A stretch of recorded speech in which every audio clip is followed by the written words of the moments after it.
It's happening! Spoiler warning for Let There Be Carnage. Let there be spoilers!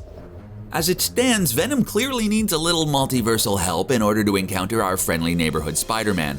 And boy, will he! But there are plenty of non-friendly big city living Spider-Men to choose from. With the multiverse now reaching even across movie studios, Venom will be making his way to the main Marvel timeline. But who's to say he's the only one making the trip? While Tom Holland swings around dealing with his identity crisis, there are several darker, more evil versions of Spider-Man that Venom's time-space anomaly could have brought over as well. Let's check out which ones right now. We were first introduced to the Venom symbiote way back when Spider-Man was involved in Marvel's Secret Wars. His normal red and blue suit had been damaged, and he appeared with a new slick all-black look. It was not until later that we would learn that this self-healing suit was actually an alien symbiote from another world. It was at this moment that a lifelong rivalry was set up between two of the most popular Marvel characters of all time, Spider-Man and Venom. However, before their eventual separation and Venom's eventual bonding with Eddie Brock, the symbiote-infused Spider-Man was, well, I'm not gonna lie, he was kind of a jerk.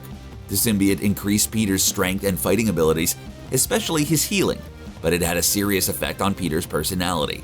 It heightened his aggression, and eventually revealed himself to Peter as a symbiote sharing his mind. We've seen this very scenario play out in film, as awful and cringy as it was. While Venom has been transported to the MCU, we could see an angsty Tobey Maguire mid-dance montage make his way to take over every nightclub in New York, bonded with his very own version of the Venom symbiote. Peter Parker is sometimes understated in how powerful he is. Thankfully for the universe, he often chooses to use that power for good in lieu of evil. However, what would happen if a villain was able to get inside his mind and use his power for nefarious purposes? This is exactly what happened when Adriana Soria got a hold of him. Known as the Queen, Adriana was a female soldier who was exposed to tests involving nuclear radiation and mutation. Due to this testing, she was granted the power to telepathically control people. Arriving in New York, she causes cab drivers to crash, police officers to fight each other, and normal citizens to worship the very ground she walks on. She even took control of Peter Parker and kissed him with an insect mutagen that not only made him bend to her will, but also transformed him into a literal spider monster. Peter eventually broke free of the spell, but just imagine the look on Tom Holland's face when a mutated spider version of himself comes strolling through a portal ready to destroy him at the request of a beautiful, mind-controlling woman. Only in comic books, folks. Who do we know that loves exposition, lives in a cathedral at the end of time, and who will most likely be a huge pain for the Avengers for years to come? No, not Paul Giamatti as the Rhino. Kang, of course. Kang the Conqueror is the next Avengers-level threat that will dominate a phase or two of the MCU, and there are many comic encounters with Kang that the MCU could draw from. Early on in the Avengers run, Kang used one of their own to try and bring about the end of the hero team. After observing Spider-Man for some time, Kang was incredibly impressed with the superhero's abilities. So what's the most natural next step that a villain would take? Create a time-traveling robot, of course. Kang the Conqueror created an android that was identical to Peter Parker in both powers and appearance, but with the ability to travel through time. Named the Timespinner, this robot's sole purpose was to fight the Avengers, including the very hero from whom he was modeled after. The cause of the universe's crossing over is presently unknown, but one of the culprits certainly could be the Master of Time himself. If this is the case, a robot Peter Parker could already be traveling through time, waiting to give Spider-Man even more of an issue. One of the most well-known Spider-Man villains is Dr. Curt Connors, aka the Lizard. Dr. Connors is ultimately a good person, but as a scientist he invented a serum to help him regrow his arm. The resulting concoction was successful with little to no side effects. He just goes, slightly mad, gains superhuman strength, and also transforms into a giant lizard. The Lizard is another example of a Spider-Man villain driven to insanity based on a scientific formula. However, this ultimately means that this could have happened to anyone. It just so happened to be Dr. Curt Connors who took the serum. But what would happen if a hero had been given some variation of the Lizard serum? Well, that very question was answered when a supposed cure for Dr. Connors' scales and other issues had an adverse effect on Peter Parker. Peter slowly began to lose his mind, becoming more and more aggressive, even attacking innocent civilians. Eventually, he made the full transformation into the Spider Lizard, with the combined powers and madness of one of his arch-enemies. Had Andrew Garfield's Spider-Man failed to stop the Lizard in The Amazing Spider-Man, we could see the Spider Lizard come into reality and transport it along with Venom. In one comic storyline, Peter Parker as Spider-Man was beaten within an inch of his life by the scientific vampire Morlun. While in recovery, this experience awakened an animalistic side of Peter that even saw him defeat Morlun by pinning him down and biting him. As he went on, the animalistic side grew larger and larger, but Peter tried to contain it. Ultimately, he wound up hurting Mary Jane and others closest to him when he lost control on many different occasions. It seemed that this new version of Peter had lost his life in the final fight with Morlun, but really he had just entered a cocoon state. Eventually, engulfed in spiders, he emerged with a new power set and a whole new side of himself that was much more related to the spider aspect of his character. He ultimately decided to embrace this new side of himself, which he named the Other. This version of Spider-Man would cause a lot of problems in the MCU. As of right now, many members of the public are not too thrilled with Peter, and if this duplicate ran around biting villains' heads off, yeah, let's just say it wouldn't help his reputation. Mac Gargan is often the Spider-Man villain known as a Scorpion. However, that's not the only villain moniker that Gargan has possessed when opposing the great Peter Parker. For quite some time, Mac was actually the main host of the Venom symbiote. Together, Venom and Mac's hatred for Peter led the two to work together for various villainous activities. Mac met the symbiote when attempting to kidnap Aunt May, and it was less of a match made in heaven and more of a, well, there are worse options situation. At the same time, Spider-Man's nemesis, the Green Goblin, decided to form his own team of Dark Avengers, though the name was already taken, so he called it the Sinister 12. Mac Gargan as Venom was then recruited to be the Dark Spider-Man of the team, a much more violent and frankly hungry version of the Wallcrawler. Mac Gargan already exists in the MCU, and now that Venom may be joining him, he could just get a turn at wearing the black suit. Over the years, the Carnage symbiote has had multitude of hosts, ranging from the original Cletus Cassidy all the way to a great white shark. Somewhere in the middle of that, you can find your favorite web-slinging hero, Spider-Man. In Spider-Man the Animated Series, we saw an extremely powerful and dangerous version of Peter Parker. He had lost both his aunt and uncle, and handled it way worse than most other versions of Peter. He became a psychotic murderer and willingly bonded with the Carnage symbiote. Spider-Carnage has teamed up with the Hobgoblin and the Green Goblin of his universe to create a dystopian version of New York City. He then tried to expand his influence to other universes, where the normal Spider-Man had to assemble a team of variants to take him down. This could definitely happen in live action. A crazed Carnage-fueled Peter would be a terrifying sight to see walk through one of those portals that are being created by Doctor Strange, or the Watcher, or Loki, or Wanda. One of my favorite things about Marvel Comics are the mantles. These are positions that can be held by any character, but carry some sense of gravitas and prestige with them. Examples include Heralds of Galactus, Phoenix Force 5, and of course the Four Horsemen of the Apocalypse. This group of four has included such people as Magneto, Wolverine, Storm, Archangel, and even Spider-Man. In one alternate universe, Cable and Deadpool were just the best of friends, but Cable had gone missing. Searching for him, Deadpool comes across a world where Apocalypse had taken over all of New York, with statues built to his likeness and all. Cable and Archangel were among the Horsemen encountered by Deadpool, but this universe's version of Peter Parker was the Horseman Pestilence. He had 4 arms and 4 legs, really helping with the whole spider aesthetic thing. That, plus he developed an odd craving for human bones. Had a portal opened up in this universe sending this version of Peter to the MCU, the world would certainly be in for a shock.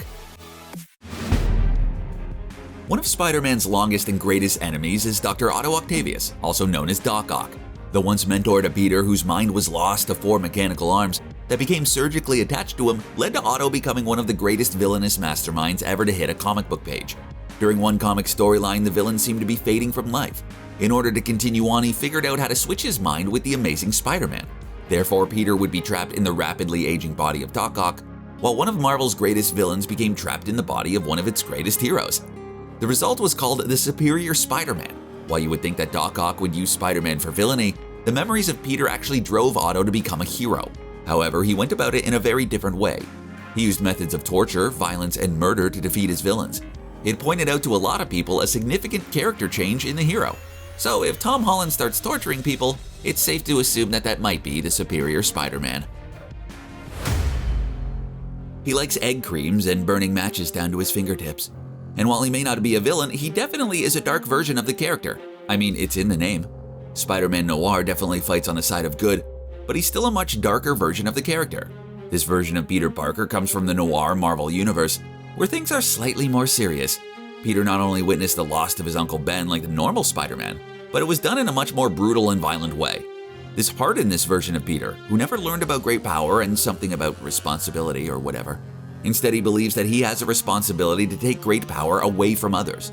He's slightly more violent and on the whole has a more depressing story, but still fights crime like the best of them.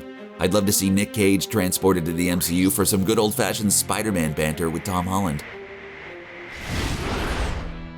I know what you're thinking, and no, I'm not talking about the terrible third installment in the X-Men franchise. The Last Stand Peter Parker is the one who made an alternate choice to a classic hero debate. Should heroes end the lives of their villains? Or does their reluctance to murder make them more heroic? The classic Peter is very reluctant to use his powers for murder, but the Last Stand version decided long ago that the world would be a better place without his villains in the picture. He became a masked vigilante, with a really cool jacket, and more in common with Frank Castle's The Punisher as opposed to the main Spider-Man. In this alternate future, Peter not only lost his parents and Uncle Ben, but Aunt May as well, driving him to put much less value on human life, making it significantly easier to take it. While this version of Spider-Man isn't evil, he certainly provides a moral conundrum for our wide-eyed webbed hero. If the two were to find themselves in the same universe, they may end up fighting when the Last Stand Spider-Man tries to end the lives of Peter's villains. Have you ever seen The Fly? Well, this one is a lot like that, just with a significantly less amount of Jeff Goldblum. In one storyline, Spider-Man and Angel were sent back to a prehistoric time, populated with mutated creatures and beasts. The two heroes find themselves trapped in a machine that transforms their molecular structure as well. It was during this time that Peter Parker was transformed into a mindless beast, whose genetic makeup was half spider and half man. He of course went by the name Man-Spider. Creative?